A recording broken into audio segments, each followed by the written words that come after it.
अस्सलाम वालेकुम हाज़रीन ऐं नाज़रीन ड्रामा सीरियल दुलाब दुलाब जी दोस्तों नेक्स्ट एपिसोड जी ज़बरदस्त अपडेट तव्हांखे ॿुधाईंदासीं। अचण वारा एपिसोड सनसनीखेज़ ऐं दिलचस्प थियण वारा आहिनि।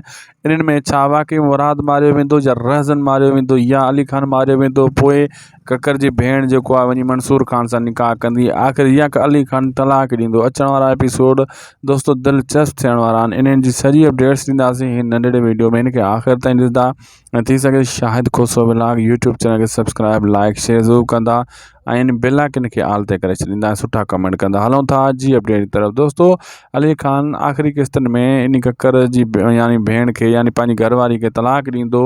पोइ हू मंसूर खान सां जो निकाह कयो वेंदो। लेकिन ईअं न आहे जो अली खान मारियो वेंदो। अली खान कोन मरंदो, मुराद बि कोन मरंदो ऐं रहज़न बि कोन मरंदो इन्हनि में हिकिड़ो ई जेको आहे उहो आहे शाहनवाज़ खान, जेको बुछड़ो थी ज़लीलो ख्वार थी करे इन्हनि जे रस्ते खां हटी वेंदो। पोइ ही फ़ैसिलो करण में ॿई धुरियूं पाण में कामयाबु थी वेंदा।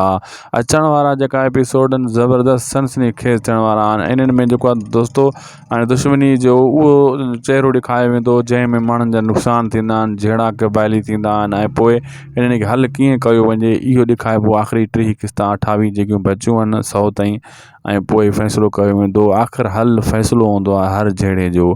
असांखे ॾींदा इजाज़त दोस्तों। जे वीडियो सुठो लॻो त लाइक ऐं शाहिद खोसो खे सब्सक्राइब ऐं बेल आइकन आल ते कंदा, कमेंट कंदा सुठा सुठा।